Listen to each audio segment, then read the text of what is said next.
الحمد لله رب العالمين، والصلاة والسلام على سيد الأنبياء والمرسلين وعلى آله وأصحابه أجمعين. أما بعد، فأعوذ بالله من الشيطان الرجيم. بسم الله الرحمن الرحيم. قد أفلح من تزكى وذكر اسم ربه فصلى بل تؤثرون الحياة الدنيا والآخرة خير وأبقى إن هذا لفي الصحف الأولى صحف إبراهيم وموسى. وعن معاذ بن جبل رضي الله تعالى عنه قال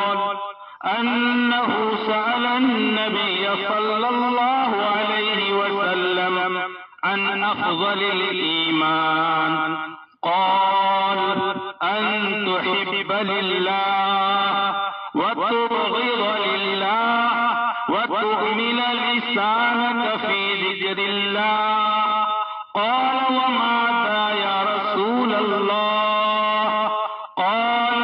وأن تحب للناس ما تحب لنفسك وأن تكره لهم ما تكره لنفسك، أو كما قال رسول الله صلى الله عليه وسلم. صدق الله مولانا العلي العظيم وصدق رسوله النبي الكريم. يا رب صل وسلم دائما أبدا على حبيبك خير الخلق كلهم. يا رب صل وسلم دائما أبدا على حبيبك خير الخلق كلهم. يا رب صل وسلم دائما أبدا على حبيبك خير الخلق كلهم. معزز علماء کرام، محترم بزرگوں اور عزیز بھائی، اس وقت آپ حضرات کی خدمت میں قرآن کریم کی ایک سورت کی چند چھوٹی چھوٹی آیتیں پیش کی گئی. ان میں اللہ تعالی نے وہ مضمون بیان فرمایا ہے جو مضمون اگلی آسمانی کتابوں میں بھی اللہ نے بیان فرمایا. حضرت ابراہیم علیہ السلام پر جو صحیفے نازل کیے گئے ہیں اور حضرت موسیٰ علیہ السلام پر تورات کی جو تختیاں نازل کی گئی تھی، ان میں بھی یہ مضمون بیان ہوا ہے. مختصر سے وقت میں آسان انداز میں اس مضمون کو ہم سمجھنے کی کوشش کریں اور اللہ تعالیٰ سے دعا کریں کہ اللہ ان پر عمل کرنے کی ہمیں توفیق نصیب فرمائے. اس مضمون میں پہلی بات یہ ہے کہ اللہ رب العزت نے انسان کی کامیابی کے 3 گھر بتائے، 3 فارمولے بتائے ہیں، 3 نسخے بتائے ہیں جن کا آپسی بہت گہرا تعلق. اللہ ارشاد فرماتے ہیں وہ انسان کامیاب ہے جو اپنے آپ کو پاک صاف کر لے، ستھرا اور پاکیزہ کر لے. ستھرا، پاکیزہ، پاک صاف کرنے کے 2 مطلب ہیں. ایک تو ظاہری اعتبار سے جو جسم پر، کپڑوں پر، اپنے آس پاس کی چیزوں پر جو گندگیاں لگی ہوئی ہیں، جو خرابیاں لگی ہوئی ہیں، جو غلاظتیں لگی ہوئی ہیں، ان تمام سے اپنے آپ کے ظاہر کو، اپنے بدن سے متعلقہ کپڑوں کو، اپنے بدن سے متعلقہ دوسری چیزوں کو، اور جو اپنے برتنے کے سامان ہیں، ان تمام کو پاک صاف کر اور اس کا دوسرا مطلب ہے کہ انسان اپنے باطن کو بھی ستھرا بنانے کی کوشش کرے، پاک صاف بنانے کی کوشش کرے، اسے اندر کے روحانیت ہے اسے روشن کرنے کی کوشش کرے، اسے چمکانے کی کوشش کرے۔ تو قد افلح من تزکا، پہلی بات ہے کامیابی کا پہلا غور ہے، کامیابی کا پہلا نسخہ اور فارمولہ ہے کہ انسان اپنے آپ کو، اپنے ظاہر کو بھی، اپنے باطن کو بھی، حسی ناپاکی سے بھی اور مانوی ناپاکی سے بھی پاک صاف کرے، اور اپنے قلب کو اور اپنے قالب کو عقائد صحیحہ، اعمال صالحہ اور اخلاق فاضلہ سے آراستہ کرے۔ اس مضمون میں جو دو باتیں ہیں ان میں سے پہلی بات پر ہر آدمی توجہ دیتا ہے، چاہے وہ مسلمان ہو، چاہے وہ غیر مسلم ہو، چاہے وہ مرد ہو، چاہے وہ عورت ہو، چاہے وہ چھوٹا ہو، چاہے وہ بڑا ہو، چاہے وہ بچہ ہو، چاہے بوڑھا ہو، عموماً یہ حال ہے کہ مسلمان اور ایک عام انسان اور ایک بچہ اور بوڑھا اپنے ظاہر کو آراستہ کرنے کی کوشش کرتا ہے، اسے کہنے کی عام طور پر ضرورت نہیں پڑتی۔ صبح اٹھتے ہیں، واش روم جاتے ہیں، ضرورت کے لیے جاتے ہیں اور پھر اپنے آپ کو آئینے کے سامنے کھڑا کر دیتے ہیں، اپنا لباس بہترین آئین والا بناتے ہیں، اپنے گھر والوں سے کہتے ہیں میں ٹھیک ٹھاک لگ رہا ہوں، میرا ظاہر تو عمدہ ہے، اپنی گھڑی عمدہ ہوتی ہے، اپنا موبائل عمدہ ہوتا ہے، اپنی گاڑی عمدہ ہوتی ہے، اپنے شوز عمدہ ہوتے ہیں، اپنے جوتے عمدہ ہوتے ہیں، اور اپنی ہر سواری اور ہر چیز، اپنی چارپائی، اپنا صوفہ، اپنا بستر، اپنا قالین، گھر کی کھڑکیاں اور گھروں پر لگے ہوئے پردے ایک سے ایک، منقش سے منقش، بہتر سے بہتر، عمدہ سے عمدہ، چمکنے والے اور دوسروں کا دل لبھانے والے۔ اس میں انسان کو کسی عام رہنمائی کی ضرورت نہیں ہوتی ہے، لیکن انسان جہاں غلطی کھاتا ہے وہ اپنے باطن کو سنوارنے کے سلسلے میں، اپنے اندر کو اجلا کرنے کے سلسلے میں، اپنی روحانیت کو روشن کرنے کے سلسلے میں، اپنی روحانیت کو مضبوط کرنے کے سلسلے میں، اور عجیب بات جو ہر ایک میں عجیب بات یہ ہے، جو اندر سے جتنا گندا ہوتا ہے اتنا وہ زیادہ خوش فہمی میں مبتلا، اندر سے بہت گندا ہے لیکن یہ سمجھ رہا ہے مجھ سے اچھا کوئی ہے ہی نہیں۔ یہ اندر کی گندگی کی نشان، جو اپنے آپ کو یہ سمجھ لے کہ مجھ سے اچھا کوئی نہیں ہے، میں بہتر سے بہتر ہوں، کوئی میری اصلاح نہیں کر سکتا، کوئی مجھے اصلاح کی طرف متوجہ نہیں کر سکتا، کوئی میری غلطی نہیں پکڑ سکتا، کوئی میری غلطی پر نقطہ چینی نہیں کر سکتا، کوئی میری صحیح رہنمائی نہیں کر سکتا۔ یہ انسان کے لیے ایک آئینہ جو یہ بتا رہا ہے تیرا باطن سڑا ہوا، تیرے باطن کے اندر گلاس بھری ہوئی، تیرے باطن کے اندر گندگی بھری ہوئی، تو اپنے آپ کو اتنا اجلا سمجھتا۔ صحابہ کرام کی مثالیں ایک نہیں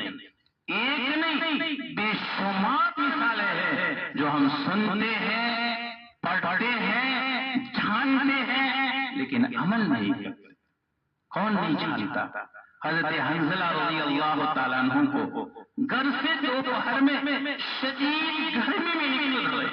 شدید گرمی میں، آج تو شدید گرمی ہوتی ہے، انسان ٹھنڈک کی طرف جاتا ہے کہ اپنے آپ کو، اپنے ظاہر کو ٹھنڈک پہنچائے۔ ان حضرات کے اندر ایسی بے چینی ہوتی تھی کہ اندر کی گرمی باہر کی گرمیوں پر اثر انداز نہیں ہوتی تھی، اتنی شدید گرمی میں نکلے۔ حضرت ابوبکر صدیق ملے، پوچھا کیا ہوا، اتنی شدید گرمی میں نکلے ہیں؟ کہا نافق حنظلہ، حنظلہ منافق۔ سبحان اللہ، تمہارے جیسا ایک پاکیزہ سرکار دو عالم صلی اللہ علیہ وسلم سے تربیت یافتہ ایک انسان منافق ہو سکتا ہے؟ کہا کیوں؟ کہا میرا حال یہ ہے کہ اللہ کے نبی صلی اللہ علیہ وسلم کی مجلس میں بیٹھتے ہیں تو جنت اور جہنم نظر آتا ہے، اور جب وہاں سے گھر جاتے ہیں گھریلو امور میں الجھ جاتے ہیں تو ذہن سے یہ نقشہ غائب ہو جاتا ہے۔ حضرت ابوبکر صدیق ایمان کی بلندیوں پر فائز تھے، انہوں نے کہا حنظلہ جب تم منافق ہو تو میں بھی منافق ہوں، میرا حال بھی تو یہی ہے۔ سرکار دو عالم صلی اللہ علیہ وسلم کی مجلس میں بیٹھتے ہیں تو حال یہ ہوتا ہے کہ جنت نظر آ رہی ہے، جہنم نظر آ رہی ہے، اپنا انجام نظر آ رہا ہے، لیکن گھر جاتے ہیں تو سب بھول پال جاتے ہیں۔ دونوں سرکار دو عالم صلی اللہ علیہ وسلم کی مجلس میں پہنچے، آپ نے دونوں کو شدید گرمی دیکھ کر پوچھا کیا بات ہے، اس وقت کیسے آئے ہو؟ دونوں نے اپنا ماجرا سنایا، اندر کی کیفیت سنائی، تو آپ نے فرمایا انزلت ساعتن و ساعتن، یہ جو تمہارے اندر میری مجلس کی گرماہٹ اور میری مجلس کا جو اثر جو تمہارے سامنے ہے اور اسے جنت اور جہنم کا نظارہ سمجھ میں آتا ہے، یہ حالت ہمیشہ نہیں رہتی ہے۔ اگر یہ حالت ہر مسلمان کی ہو جائے تو فرشتے آسمانوں سے اتر کر تمہارے راستوں میں اور تمہارے بستروں پر تم سے مصافحہ کرنے کے لیے۔ ایک صحابی ہے حضرت ابو یسر رضی اللہ تعالیٰ عنہ، روایات میں ان کا قصہ مختلف انداز میں ہے، بخاری شریف، مسلم شریف، ابو داؤد شریف وغیرہ میں الگ الگ انداز سے ہے، اس لیے بعض حضرات نے یہ دو صحابیوں کا قصہ بیان کیا ہے اور بعض میں یہی ایک صحابی ہے۔ کیسے بے چین، مدینہ کے کنارے پر ان کی دکان تھی کھجور کا کاروبار، کھجور خریدنے کے عورت اور شیطان نے ورگلایا، کہاں باہر کے مقابلے میں اندر کھجوریں عمدہ ہیں، وہ اندر گئی، یہ پیچھے سے گئے اور اس کو چمٹ گئے، اس نے اتق اللہ، اللہ سے ڈر۔ صحابہ کرام کا ایمان کتنا مضبوط تھا، فوراً پیچھے ہو گئے اور اس کے بعد معافی مانگی اور اس کے بعد عورت کو جانے دیا۔ ہم اور آپ ہوتے ہزاروں تعویلیں کرتے، لیکن اس پر چین نہیں، دل کا درد ہے، دل کی چورن ہے، اندر کا ایمان ہے، جو اتنی معمولی چیز بھی دل میں آ جائے پریشان ہے۔ روایت میں آتا ہے سرکار دو عالم صلی اللہ علیہ وسلم کی مجلس میں پہنچے اور آپ سے کیا رسول اللہ طہرنی، مجھے پاک کر دیجیے، میرے اندر کا باطن سڑ گیا، میرے اندر میں غلاظت آ گئی ہے، آپ مجھے پاک کر دیجیے۔ ہر ایک روایت میں پوچھا آپ نے کیا ہوا، انہوں نے اپنا ماجرا سنایا۔ حضرت عمر فاروق مجلس میں موجود تھے، انہوں نے عرض کیا کہ اللہ نے تیری عیب پر پردہ ڈال دیا تھا،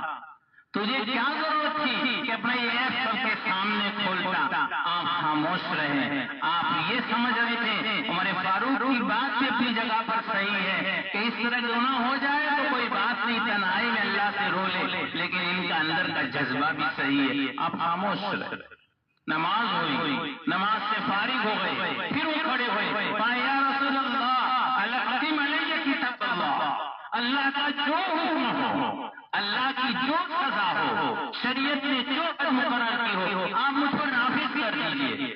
آپ نے پوچھا یار، آپ نے پوچھا کیا تم نے میرے پیچھے نماز نہیں پڑھی؟ کہاں پڑھی یا رسول اللہ؟ آپ نے آیت تلاوت اقم الصلاۃ طرفی النہار وزلفا من اللیل ان الحسنات یذہبن السیئات ذلک ذکری للذاکرین، میرے پیچھے نماز پڑھنے کی برکت سے، اور ویسے نماز ہے ہی ایسی چیز جو گناہوں کو پاک صاف کر دیتی ہے، تمہارا گناہ دھل گیا، تمہارا گناہ پاک صاف ہو گیا۔ یہ ہے ایک صحابی کہ ایک بھول ہو رہی ہے، ایک غلطی ہو رہی ہے، اندر کا ایمان دیکھیے، اندر کی قرآن دیکھیے، اندر کا جذبہ دیکھیے، چین نہیں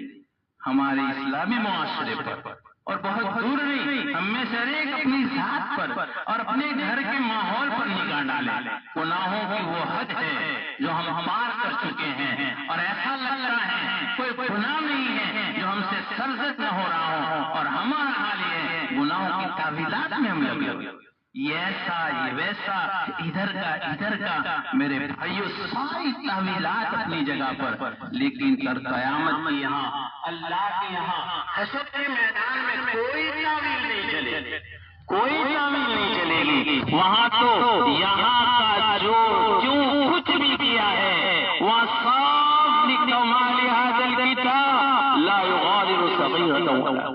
کوئی ایک چھوٹی سے چھوٹا گناہ بھی وہاں نہیں ہوگا جو لکھا ہوا وہاں رجسٹر میں کھلا ہوا نہ ملا ہو، اور آدمی اپنے نامہ اعمال کی گٹری دیکھ کر کہے گا اسے کیا ہو گیا ہے کہ اسے ایک چھوٹا گناہ بھی نہیں چھوڑا اور ایک بڑا گناہ بھی نہیں چھوڑا، وہ سارے نامہ اعمال کی پوتھیاں کھل جائے گی۔ اس لیے ضروری ہے قد افلح من تزکا، اپنے آپ کو پاکیزہ بنانا ہے تو پہلے اپنے آپ کو کامیاب بنانا ہے تو پہلا گر ہے، پہلی بات ہے کہ اپنے آپ کو گناہوں سے،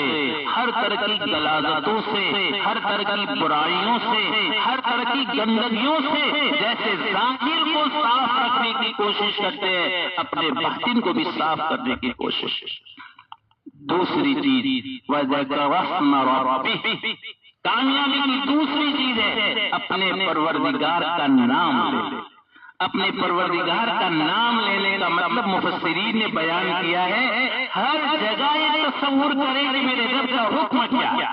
یہ نہیں مسجد میں تسبیح پڑھ لی پروردگار کا نام لے لیا، صبح تلاوت کر لی پروردگار کا نام لے لیا، 5 وقت نمازیں پڑھ لی پروردگار کا نام لے لیا، یہ ایمان ہے۔ میں نے آپ کے سامنے حدیث پاک عرض کی ہے، سرکار دو عالم صلی اللہ علیہ وسلم سے حضرت معاذ بن جبل نے پوچھا افضل ایمان،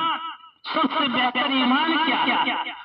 جہاں احادیث کا ایک بڑا ذخیرہ ہے، آپ دیکھیے جہاں افضل الاعمال میں سرکار دو عالم صلی اللہ علیہ وسلم سے سوال ہوا، آپ نے کہیں نماز نہیں گنائی، عموماً میں بات کر رہا ہوں، کہیں آپ نے زکات نہیں گنائی، کہیں آپ نے روزے نہیں گنائے، کہیں آپ نے حج نہیں گنائے، کہیں آپ نے تلاوتیں نہیں گنائی، سرکار دو عالم صلی اللہ علیہ وسلم نے عموماً باطنی حالات کو پیش کیا،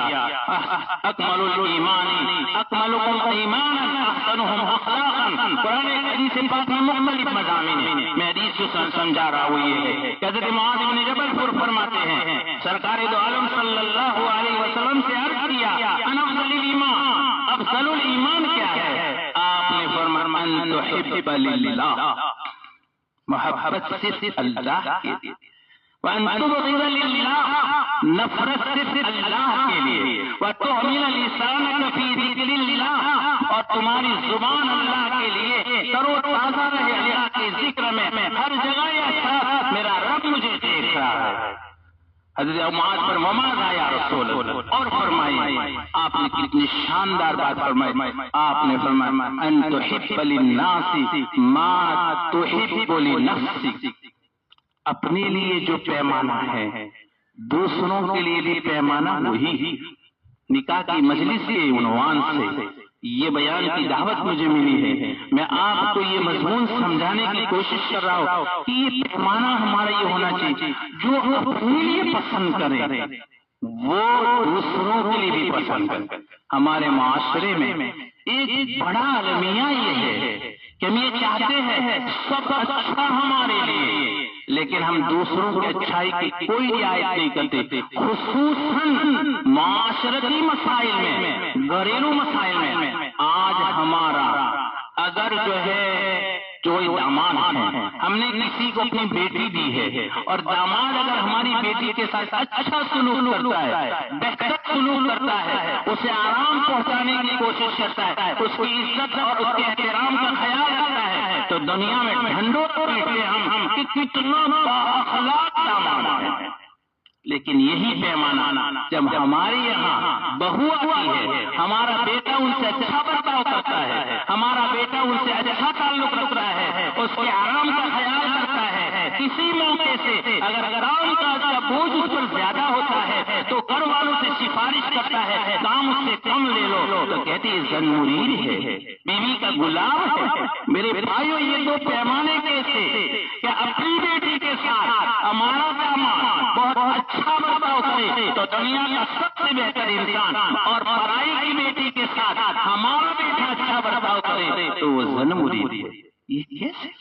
یہ کہاں کا پیمانہ ہے؟ یہ کہاں کا انصاف ہے؟ آپ فرمائیں ان تحب للہ،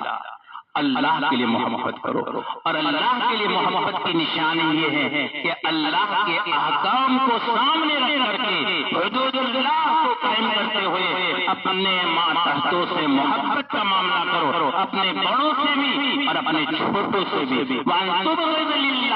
اور نفرت کرو تو اللہ کے لیے۔ کسی کی ذات سے تعلق، کسی کی جو ہے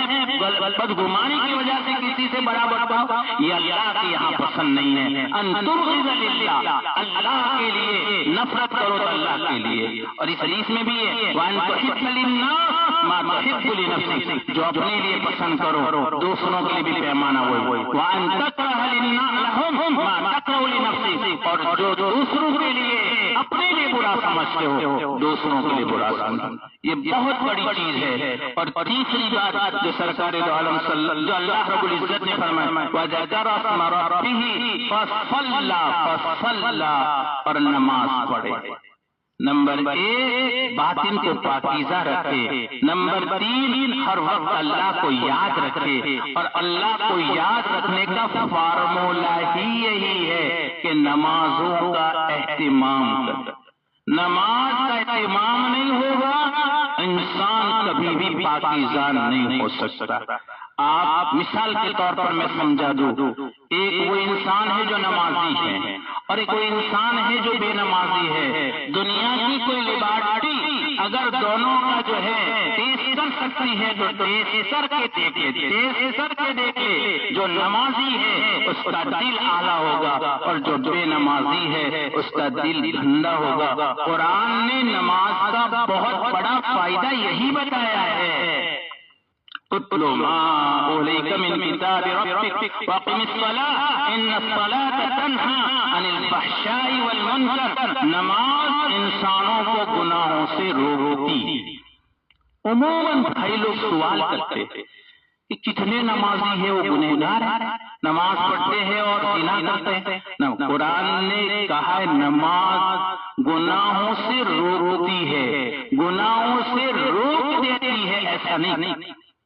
اگر تفسیر صحیح ہے گناہوں سے روکتی ہے، گناہوں سے روک دیتی ہے، دونوں میں رات دن کا روک دینے کا مطلب تو کیا ہے کہ نماز واٹر پروف من گناہ ہے، تو گناہوں سے بالکل روکتے، گناہ ہو ہی نہیں۔ نماز کا خاصہ بیان نہیں کیا، نماز کا خاصہ ہے نماز گناہ سے روکتی ہے، جیسے ماں باپ اپنے بیٹوں کو غلط کام سے روکتے ہیں، لیکن ہر بیٹا باپ کی بات مان لیتا ہے، ہر بیٹا ماں کی بات مان لیتا ہے، نہیں ہوتا۔ روکنے کے بعد بھی وہ نہیں روکتے، نماز روکتے۔ نماز روکنے کا مطلب یہ ہے کہ جب جو بندہ نمازی ہوتا ہے تو اس کا دل اس کو ٹوکتا ہے، جب بھی گناہ کرتا ہے تو دل ٹوکتا ہے، تو گناہ کر رہا اور نتیجہ یہ نکلتا ہے کہ اس گناہ کے بعد اس کو توبہ کی توفیق ہوتی ہے۔ چنانچہ حدیث میں مثال سے سمجھا، آپ نے فرمایا ایک مومن اور ایک منافق میں فرق یہ ہے کہ مومن گناہ کرتا ہے تو ایسا سمجھتا ہے کہ اس کے اوپر کوئی پہاڑ ہے جو بھی گرے گا اور ڈرتا رہتا ہے، گویا اس مومن کے ایمان اور اس کی نماز کی نشانی یہ ہے۔ اور منافق گناہ کرتا ہے، حدیث میں مثال سے سمجھا ایسا جیسے ناک پر مکھی بیٹھ جائے اور یوں اڑا دے، کوئی فرق نہیں پڑتا۔ تو جو نمازی ہوتا ہے، نمازی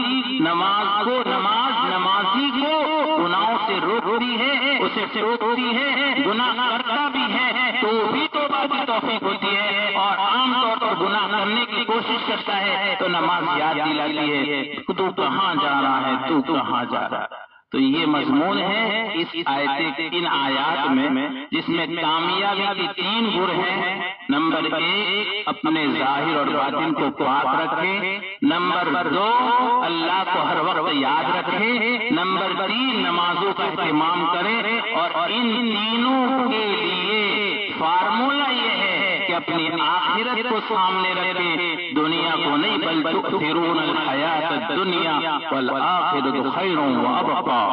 ایسا نہیں دنیا کے جھمیلوں میں پھنس کر کے اپنی آخرت کو بھول جائے۔ دنیا ضرورت ہے، ضروری نہیں ہے، اور آخرت ضروری ہے۔ آخرت کو آباد نہیں کیا، دنیا کتنی بھی آباد کی نہ ہو، آخرت برباد ہو جائے گی۔ اللہ ان کہی ہوئی باتوں پر ہمیں عمل کرنے کی توفیق عطا فرمائے، آمین یا رب العالمین۔ وآخر دعوانا الحمد للہ رب العالمین۔